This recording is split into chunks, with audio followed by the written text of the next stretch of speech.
Halo guys, apa kabar kalian semua? Halo para pekerja, halo para pengangguran. Yang bekerja semoga pekerjaannya lancar, dan yang masih menganggur semoga cepat mendapatkan pekerjaan. Amin.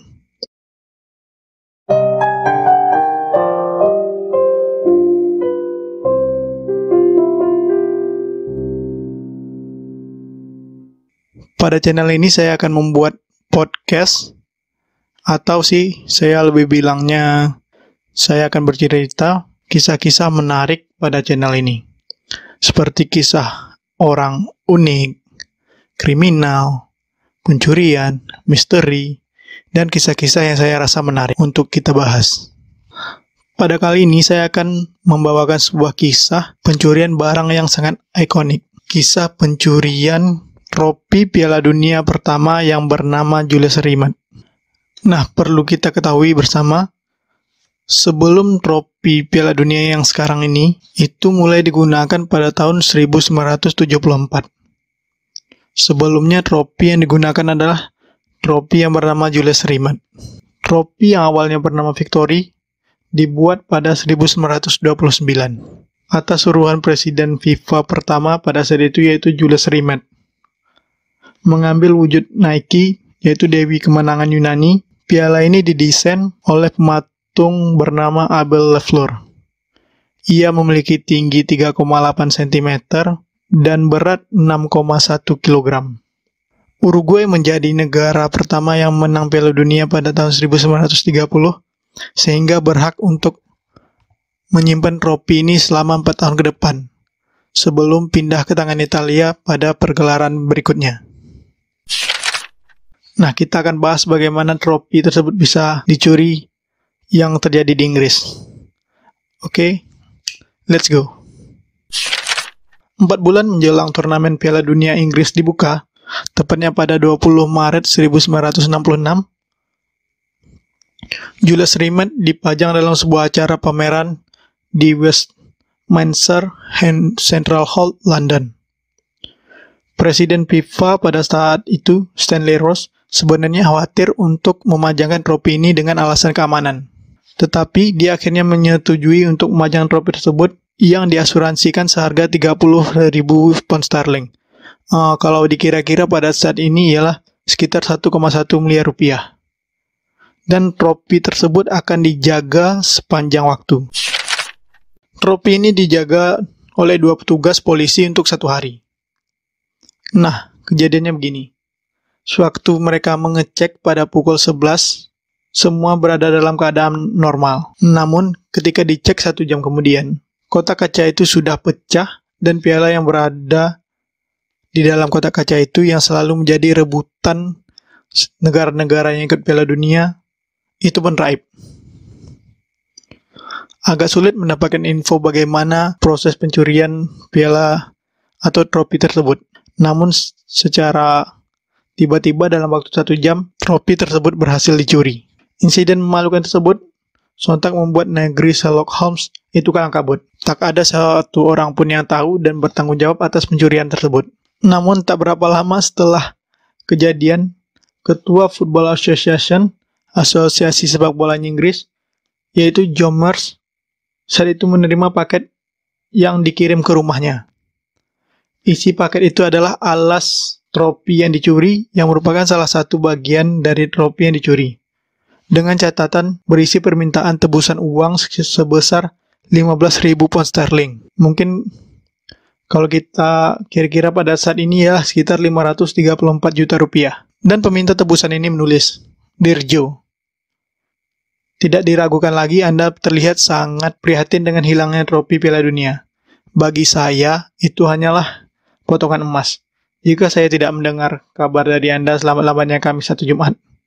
Begitu gertakan dari si pencuri trofi tersebut dengan meminta imbalan sebesar 15.000 pound sterling. Lalu dilakukanlah perjanjian antara si pencuri dengan ketua FA tersebut.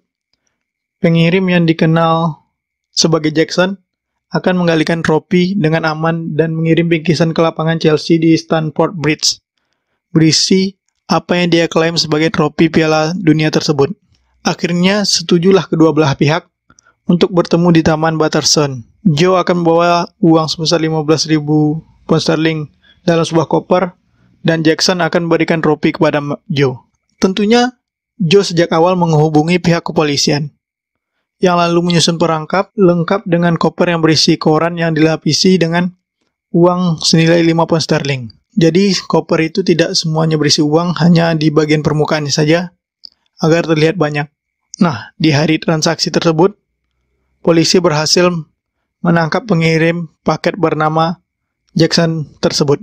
Ternyata si Jackson yang mengaku pencuri trofi tersebut merupakan hanya orang iseng. Bayangin coba, hanya iseng, minta tebusan dan ngaku-ngaku dia yang mencuri. Di mana Jackson tersebut ialah seorang mantan tentara yang berusia 46 tahun. Jackson pernah bertugas di Perang Piala Dunia kedua.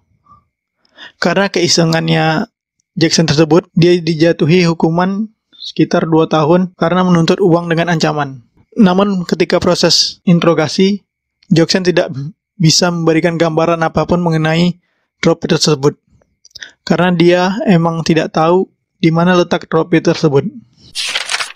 Seminggu setelah pencurian trofi tersebut, tepatnya pada 27 Maret, trofi tersebut akhirnya ditemukan di bawah semak-semak di depan taman sebuah rumah bertingkat 3 di London Selatan, dalam keadaan terbungkus kertas koran. Penemunya ialah seekor anjing bernama Pitchless, milik laki-laki berusia 26 tahun bernama David Corbett, yang saat itu tengah jalan-jalan bersama anjing peliharaannya. Dalam perjalanan mereka, anjing yang berwarna hitam putih tersebut terganggu dengan bungkusan aneh yang tertinggal di trotoar. Itu dibungkus dengan koran yang terikat erat dengan tali.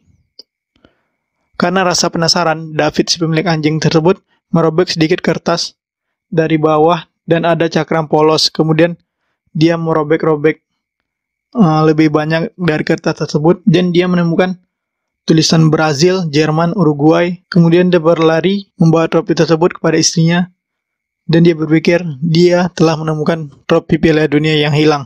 Karena membawa trofi yang memang dicari-cari, ia membawa temuannya ke kantor polisi di Gipsy Hill di Crystal Palace, di mana ia disambut dengan tanggapan yang jauh dari antusias, seolah tak peduli oleh pihak yang berada di kantor tersebut. Corbett pada saat itu bercerita, dia masuk, meletakkan di atas meja dan berkata, "Saya telah menemukan trofi Piala Dunia yang hilang." Petugas pada saat itu hanya mendongak dan berkata, "Bagiku itu bukanlah sebuah yang seperti trofi Piala Dunia." Nah, anehnya, kejujuran dari David tersebut membuat dia langsung menjadi tersangka dan dituduh dialah yang mencuri trofi tersebut. Namun pada akhirnya dia dibebaskan karena memang dia tidak bersalah dan tidak melakukan pencurian atas trofi tersebut. Sebagaimana dicatat Martin Alderton dalam The Thief of the Jules Rimet Trophy, The Hidden History of the 1966 World Cup. Setelah penemuan itu, David dan anjingnya Pitchless menjadi terkenal, serta mendapat banyak undangan dari banyak negara untuk menghadiri acara-acara sepak bola ataupun acara-acara yang tidak berbau dengan sepak bola. Mereka diundang ke Jerman, Chili, Argentina, dan beberapa negara lain. Mereka diberi tiket-tiket pertandingan oleh Federasi Sepak Bola Jerman. Mereka tampil di berbagai acara televisi, dan anjingnya Pitchless tersebut menerima beragam penghargaan, termasuk makanan anjing gratis selama 1 tahun dari sebuah perusahaan binatang, serta beberapa medali. Dan anjing ini juga mendapatkan penghargaan yaitu Dog of the Year dari Inggris dan Jerman. Namun umur Pitchless tak panjang. Setahun kemudian ia tewas tercekik tali lehernya sendiri ketika dia mengejar seekor kucing. Dan leher dari Pitchless tersebut sekarang dipajang di Museum Sepak Bola Nasional di Manchester, Inggris. Kisah penemuan oleh Pitchless tersebut sampai sekarang masih diceritakan oleh penggemar sepak bola seluruh dunia. Bahkan hingga hari ini, kisah yang membuat Pitchless menjadi anjing paling terkenal di Inggris masih sering diceritakan oleh para penggemar sepak bola. Nah, kejadian hilangnya trofi tersebut membuat pusing para pengurus FA pada saat itu. Untuk mengantisipasi dari tidak jelasnya trofi tersebut, pihak FA yang khawatir trofi Jules Rimet tidak berhasil ditemukan, sebelumnya meminta seorang yang bernama George Bird, seorang tukang perhiasan, untuk membuat replika dari trofi tersebut. Dan menurut beberapa orang, saat Inggris berhasil keluar sebagai juara, trofi replika itulah yang digunakan saat pesta perayaan malam hari di Royal Garden Hotel di Kensington. Nah, parahnya lagi, trofi ini benar-benar hilang pada tahun 1983 dan sampai sekarang tak ada yang tahu bagaimana atau di mana posisi dari trofi tersebut.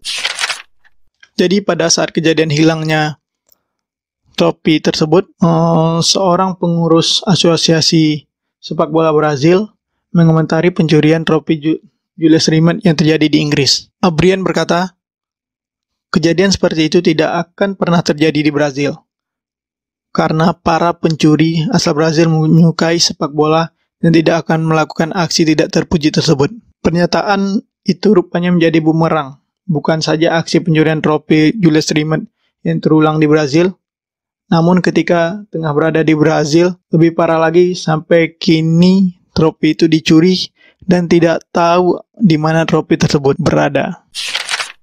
Lalu perlu kita ketahui mengapa trofi tersebut ada di tangan Brazil dari tahun 70 hingga 83 ketika hilangnya trofi tersebut.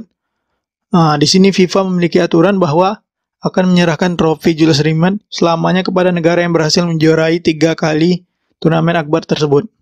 Hal itu baru terlaksana pada Piala Dunia 1970 di Meksiko ketika Brazil mengalahkan Italia 4-1 di partai final. Lalu karena telah menjadi milik Brazil, trofi Julius Rimet tersebut disimpan di kantor Asosiasi Sepak Bola Brazil yang bertingkat 3 di Rio de Janeiro. Namun 13 tahun berselang trofi tersebut hilang untuk selamanya, tepatnya pada tanggal 19 sampai 20 Desember 1983.